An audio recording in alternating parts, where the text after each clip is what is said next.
अऊज़ु बिल्लाहि मिनश शैतानिर रजीम। बिस्मिल्लाहिर रहमानिर रहीम।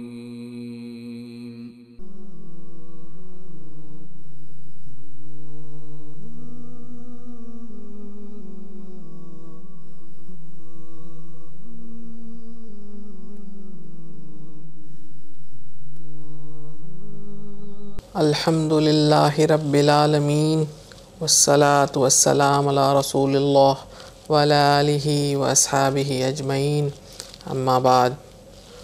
अल्हम्दुलिल्लाह, हमने हमारे पिछले वीडियो में ये डिस्कस किया, ये बात की कि जिन्नों की मदद लेना जो है वो शरीयत में हराम है। इंशाअल्लाह हमारे कुछ साथियों का जो हमारे वीडियोस को देखते हैं, उनकी रिक्वेस्ट आई थी कि हम एक वीडियो में वो निशानियों का ज़िक्र करें कि जिससे इंसान पहचाने कि वो जिसके पास इलाज करने जा रहा है वो गलत तरीक़ों से इलाज कर रहे हैं, जैसे जो जिन की मदद लेकर कर रहे हैं या जो जादूगर हैं। तो इंशाअल्लाह आज के इस वीडियो में हम उन निशानियों का ज़िक्र करेंगे जिससे आपको पता चलेगा कि जो तरीक़ा इख्तियार किया हुआ है वो इलाज करने वाले ने, मौलिज ने, वो गलत तरीक़ा है और आपको उससे इलाज नहीं कराना है। तो जिन की मदद लेके इलाज करने वाले या जादूगर जो हैं, इन हज़रात की क्या निशानियाँ होती है, इनको कैसे पहचाना जाए। तो ये बहुत ज़रूरी है इस मसले को समझना, क्योंकि अक्सर जो हमारी आवाम होती है, जब वो किसी बीमारी में घिर जाते हैं या किसी परेशानी में घिर जाते हैं, माली हालत में कोई तब्दीली आ जाती है या बच्चों में कोई तब्दीली आ जाती है, तो परेशान हो जाते हैं। तो उनके साथी अक्सर जो होते हैं वो क्या कहते हैं कि इस पे किसी ने कुछ कर दिया है।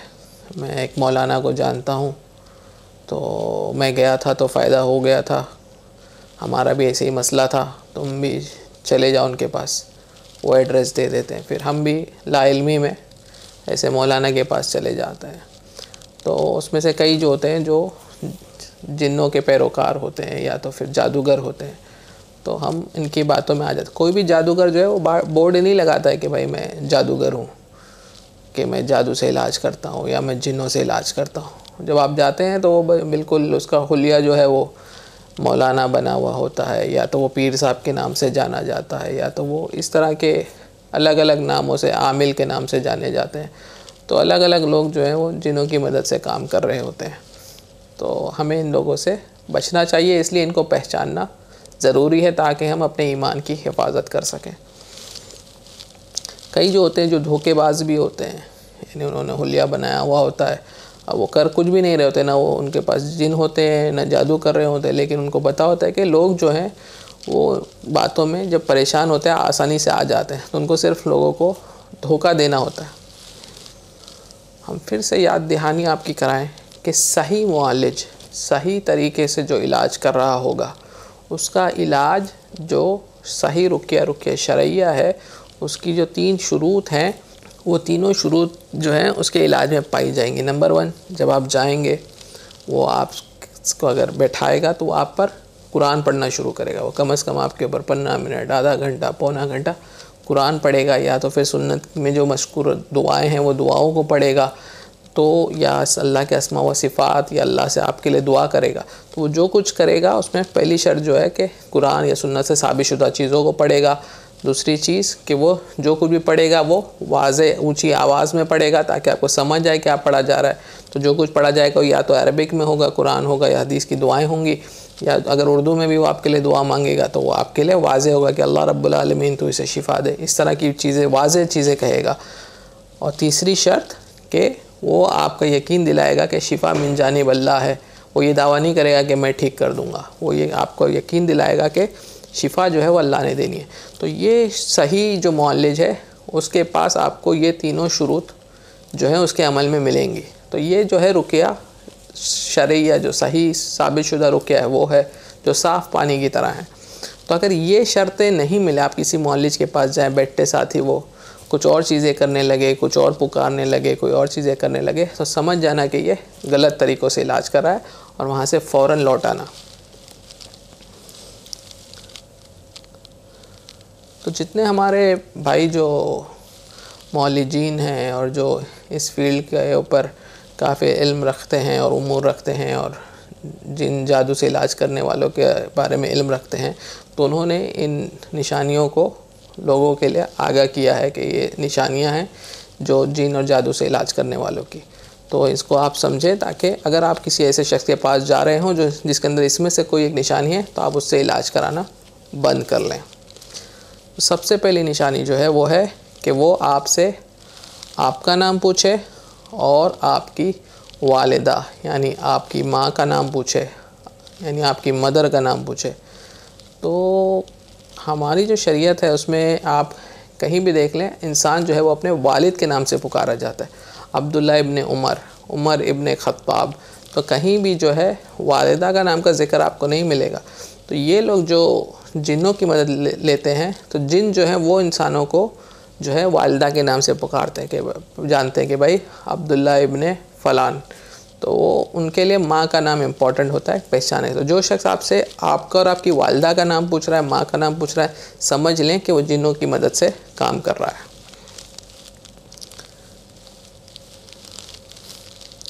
और कुछ जो जादूगर होते हैं, एक तो होते हैं जो पहचान के लिए पूछते हैं, और दूसरे जो जादूगर टाइप के लोग होते हैं वो आपकी नाम और आपकी माँ का नाम इसलिए पूछते हैं कि फिर वो उनके जो भी तरीके होते हैं अदद निकालने के और नंबर निकालने के, वो उससे नंबर निकालते हैं और कैलकुलेट करते हैं कि आप पर जादू करने के लिए उसको जो तावीज़ बनानी है उसको कहाँ रखे, या उसे दफन करे, या उसे पानी में बहाए, या उसे जलाए। तीनों में से क्या तरीका इख्तियार करना है वो जानने के लिए उसको ये 2 डिटेल की ज़रूरत होती है। दूसरी निशानी कि आप जब जाएं उस शख्स के पास, आप बैठें, तो वो आपसे क्या कहता है, आपके बारे में खुद बताना शुरू कर देता है कि आपका नाम अब्दुल्ला है, आप इस वजह से आए हैं, आपको ये मसला है, आपकी बिज़नेस बंद हो गया है, आप काफ़ी परेशान हैं, आपकी माली हालत तंगदस्ती में बदल गई है, तो आप इसलिए आए हैं। तो आप हैरतज़दा हो जाते हैं कि भाई इनको कैसे पता सारा कुछ, ये तो बड़े पहुँचे हुए हैं, ये तो बड़े ये हैं। तो ये जो है इनको पता इसलिए चलता है क्योंकि ये इनके पास जिन है, इनके जो जिन काम कर रहे हैं वो आपके साथ जो करीन होता है, हर इंसान के साथ एक उसका करीन होता है जो पैदाइश से हमारे साथ है, उसको हमारी हर बात का पता होता है। जिस बात का पता हमको इल्म है उस करीन को भी इल्म है। तो इनका जो जिन होता है, जैसे हम जाते हैं तो वो हमारे करीन से सारी बातें जो है वो दरियाफ्त कर लेता है और फिर इनको इत्तला कर देता है और फिर ये उन चीज़ों को बयान करते हैं। तो इसमें कोई अचंभा होने की और कोई करामत वाली बात नहीं है, ये जो है जिनों की मदद लेके काम कर रहे हैं। तो ऐसे लोगों से हमको इलाज नहीं कराना। आप तीसरी निशानी जो है, आप जाते हैं तो वो अगर आपका इलाज कर रहे हैं तो आपका, या अगर आप जाएंगे किसी और का मुझे इलाज करना है तो कहेंगे कि उस शख्स का कपड़ा ले आओ, या उस शख्स की अंडरवेयर ले आओ, या उसका रुमाल ले आओ, या उसकी टोपी ले आओ। तो वो किसी ऐसी चीज़ को चाहते हैं जिसमें उस शख्स का पसीना लगा हो। तो ये भी जो होता है वो पहचान के लिए होता है, ताकि वो जो जिनसे काम करा रहे होते हैं वो जिन पहचान सके उस कपड़े के ज़रिए, उसके ज़रिए के किसके ऊपर जाके उसको अमल करना है। चौथी निशानी है कि वो आपसे कोई ख़ास किस्म का जानवर तलब करे कि आप काला कौवा ले आएँ, या आप मेंढक ले आएँ, या आप उल्लू ले आएँ। तो किसी ऐसी, या कुछ जो होते हैं जो धोखेबाज होते हैं वो किसी ऐसी चीज़ का मुतालबा करते हैं जो आपको बाज़ार में नहीं मिलेगी। तो फिर वो आप कहेंगे कि वो नहीं मिल रही है चीज़, तो फिर वो कहते हैं अच्छा ठीक है हमें 2 लाख रुपया दे दो, हम ले आएंगे, हम ला के देते हैं। तो इस तरह की लोगों से उनका माल छीनने के भी इनके तरीके होते हैं। और जो स्पेसिफ़िक चीज़ अक्सर जो मांगते हैं कि भाई काला कौवा या इस तरह की चीज़ें, ये अक्सर जो है ये उनके जो शयातीन होते हैं, जो जिनों से वो काम कर रहे होते हैं, वो उनके लिए कुर्बानी देने के लिए मांगते हैं, उनके लिए ज़बाह करते हैं। तो ये गैरुल्लाह के लिए ज़बीहा करने के लिए चीज़ें मांगते हैं। तो इन लोगों से भी परहेज़ करना है आपको, ऐसे लोगों से इलाज नहीं करवाना। 5वीं निशानी है जो लोग आपको तावीज़ लिख कर दें। आपका नाम पूछा, माँ का नाम पूछा, फिर वो कुछ नंबर्स लिखते हैं, कुछ तावीज़ात लिखते हैं। या तो फिर जब आप गए आपने बोले तंगी का मसला है, तो फिर वो स्पेसिफिक उनके पास रेडीमेड तावीज़ होती है, वो बोलते हैं ये तावीज़ ले जाएं आप, ये तावीज़ को दुकान में लटकाएं। तो ये सारी जो तावीज़ें हैं और ये हैं, ये जो हराम चीज़ें हैं, उनसे जो आपको इलाज करने की तरफ दावत देते हैं, तो ये तरीके गलत हैं, ऐसे लोगों से इलाज नहीं करवाना है। छठी निशानी के वो जब आप जाते हैं, आप बैठते हैं, तो वहाँ पे कुरान पढ़ना शुरू करता है, किसी सूरे से पढ़ना शुरू करता है, लेकिन फिर आगे जाके वो सूरे पढ़ना शुरू करता है, फिर आगे जाके मुँह में कुछ बोलने लगता है, इतना फास्ट कुछ पढ़ने लगता है कि वाज़ेह ही नहीं होता कि वो कुरान पढ़ रहा है। तो अक्सर ऐसे लोग जो होते हैं धोखेबाज होते हैं, वो शुरू में आपको बताने के लिए कि वो सही तरीके से इलाज कर रहे कुरान पढ़ते हैं, फिर आगे वो अपने जिन्नों को पुकारने लगते हैं और वो गलत जो उनके तरीके हैं उसका इख्तियार करते हैं। ऐसे लोगों से आपको इलाज नहीं कराना है। कुछ लोग जब आप जाएं तो वो आपको अगर धागे देते हैं, धागों में गांठे बंधी हुई हैं, तो धागों में गांठें बंधी हुई जो होती हैं ये भी जादूगरों की निशानी होती है कि वो जो जादू के उनके वो रहते हैं, मंत्र वगैरह पढ़ के उस पर दम करके देते हैं। तो ऐसे लोगों से इलाज नहीं कराना। 8वीं निशानी है कि आप जाएं तो वो आपको कोई पेपर, कोई वर्क दिए जो है वो दें और कहे कि इसको ले जाकर जलाना है, और स्पेसिफिक वक्त बताया गया, असर बाद या मगरिब बाद या फ़लाना वक्त पे इसको जलाना है, और उसका जो धुआं है उसको सांस के ज़रिए आपको अंदर लेना है, जलाकर उसकी सांस अंदर लेना है। तो ये जो है गलत तरीके हैं, जिन और जादू वाले तरीके हैं, इनसे बचना चाहिए। ऐसे लोगों से इलाज नहीं कराना। जो शख्स आपको खीले दे और कहे कि घर की चारों दीवारों में आप उन खीलों को लगा लें, तो ये भी जो है वो जिनों की मदद से काम कर रहे हैं। तो ऐसा काम आपको नहीं करना है, इनसे इलाज नहीं कराना। 10वीं निशानी है कि आप जाएं तो वो आपको लेके बैठे, फिर रूम में अंधेरा कर दे। अंधेरा करने के बाद वो कुछ चीज़ें पुकारने लगे, कुछ चीज़ें बोलने लगे, कुछ रिचुअल्स करने लगे। तो ये जो है सारे गलत तरीके हैं। जो 3 शुरूत हैं उस पर तो बिल्कुल है ही नहीं। तो ये सारे जो है जिनों की मदद से या जादू की मदद से या धोखेबाज, तीनों में से कोई एक चीज़ कर रहे होते हैं। तो आपको ऐसे लोगों से इलाज नहीं करवाना है। कुछ लोग होते हैं जो कुरान की आयतें लिखते हैं ताकि आपको धोखा देने के लिए, लेकिन कैसे लिखते हैं कि वो एक मैट्रिक्स बना देते हैं, स्क्वायर स्क्वायर स्क्वायर।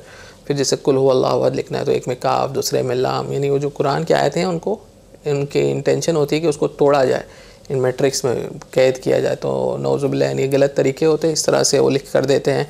तो ऐसे लोगों से इलाज आपको नहीं कराना। या वो आपको कहे, 12वीं निशानी है कि किसी बच्चे को आप साथ में ले आएँ, हम जो जीन है उसको उस बच्चे में कैद कर लेंगे और फिर हम उसके ज़रिए इलाज करेंगे। तो ये भी गलत तरीका है जो जिनों को कैद करने का और जिनों से पूछने का। तो ऐसे लोगों से आपको इलाज नहीं करवाना। फिर कुछ होते हैं जो एक लाइन बनाते हैं और उसको नापते हैं पहले, फिर वो कुछ चीज़ें पढ़ते हैं, फिर वापस से नापते हैं। तो फिर वो लाइन या तो छोटी हो जाती है या बड़ी हो जाती है। या कोई कपड़ा लेते हैं, उसको नापते हैं, आपकी हाइट नापते हैं उससे, और फिर बाद में वापस से उससे नापते हैं, तो फिर वो बड़ा या छोटा हो जाता है वो स्ट्रिंग। तो इस तरह के जो ये सारे तरीके करते हैं, ये जिनों की मदद से काम कर रहे होते हैं। ऐसे लोगों से आपको इलाज नहीं करवाना।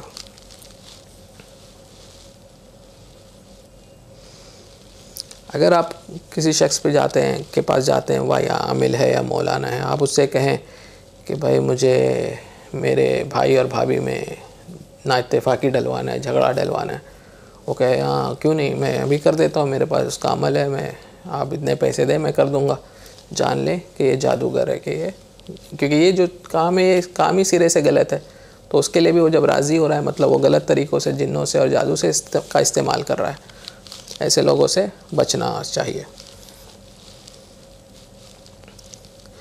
जब हमारी बहनें परेशान हो जाती हैं, उनको औलाद नहीं होती, अल्लाह की तरफ से आजमाइश होती है, तो कई बार उनको गलत रास्ते पे कोई ना कोई बहन बता देती कि फ़लाना बाबा के पास चले जाए, फ़लाना आमिल के पास चले जाए तो आपको औलाद होगी, और फिर वो उनके पास चले जाते हैं। तो कई जो ये इसमें होते हैं वो बहुत गलत इस्तेमाल करते हैं हमारी बहनों की इस कमज़ोरी का। और कई लोग जो इसके ताल्लुक़ से यानी पकड़े भी गए, अरेस्ट भी हुए हैं कि उन्होंने बदकारी और बुराई की है हमारी बहनों के साथ जो इलाज तलब करने गई थी। तो कभी भी पहली चीज़, जो आदमी इलाज के लिए किसी औरत को अकेले आने बोले, वो आदमी सिरे से ही गलत है। बग़ैर महरम के शरई रुक़या करने वाला जो शख्स होगा वो आपको कभी भी आपके महरम के बगैर इलाज के लिए बुलाएगा ही नहीं, और उसका इलाज जो होगा उसमें वो 3 शुरूत मौजूद होंगे। तो ऐसे जो हैं ढोंगी और गलत रास्ते पे और धोखेबाज लोगों के पास जाकर अपनी इज़्ज़त और अपने माल को न गंवाएं और अपने ईमान को ख़राब न करें। कोई शख्स जब आप उसके पास जाएं तो आपसे कहे कि आपने इतने दिन तक अंधेरे कमरे में रहना है या आपने इतने दिन तक पानी को हाथ नहीं लगाना है, तो इस तरह के कोई जो चिल्ले काटने कहते हैं, या तो फिर आपको कहेगा कि आपने इतने दिन तक ये चीज़ पढ़ते रहना है अंधेरे कमरे में अपने कमरे में, या इतने दिन तक आपने किसी से बात नहीं करनी। ये सारे गलत तरीके हैं, या तो जिन्हों से वो ताल्लुक़ रखते हैं या जादू का इस्तेमाल करते हैं। अल्लाह की पनाह, ऐसे लोगों के पास इलाज नहीं कराना है। या आप जाएँ तो आपको कोई चीज़ दे और कहे कि आपको इसको अपने आंगन में दफन करना है, या आपको किसी और से अगर तकलीफ़ है तो आप जाएं उसके आंगन में दफन करें, तो ये भी जो है या जिन का इस्तेमाल कर रहे हैं या जादू का इस्तेमाल कर रहे हैं। ऐसे लोगों से मदद नहीं तलब करनी है। या आपको कोई तावीज़ दे और कहे कि इसको आपको पानी में मिला के घोल के पी जाना है। जब आप वो तावीज़ को देखें तो उस पर लिखा ही कुछ नहीं, यही सब गलत चीज़ें लिखी हुई या नंबर्स बने हुए हैं। तो ऐसे अमल भी हैं जो नहीं करने हैं। तो इस तरह से बहुत सारी अलग अलग निशानियां हैं जो जिनों की मदद से इलाज करने वाले और जादूगरों अलग अलग लोग अलग अलग तरीके से काम कर रहे होते हैं। तो जो भी चीज़, इसलिए प्रिंसिपल याद रखें, उसूल याद रखें कि 3 शुरूत जो शरई रुक़या की है, अगर जिस शख्स के पास आप जा रहे हैं वो मौलिज अगर उन 3 शर्तों को पूरा नहीं कर रहा है, फिर वो कुछ भी कर रहा हो, वो कितना भी नेक आपको नज़र आए, वो कितना भी बोलता हो मैं बहुत पाबंद हूँ, मैं रात भर तहज्जुद पढ़ता हूँ, मैं बहुत नेक हूँ, मैंने बहुत बड़े आलिम से सीखा है, आपने किसी की बातों में नहीं आना है। अगर 3 शुरूत मौजूद नहीं है तो आपका सगा भाई क्यों ना हो, आपका सगा बाप क्यों ना हो, आपने उसे इलाज नहीं कराना। अल्लाह रब्बुल आलमीन हमारी उम्मत की, हमारे बहनों की, हमारे भाइयों की, हमारी उम्मत के तमाम लोगों की ऐसे गलत तरीक़ों से इलाज करने वालों से हिफाजत करे। व आमीन या रब्बल आलमीन। व आखिरु दावाना अनिल हम्दुलिल्लाहि रब्बिल आलमीन।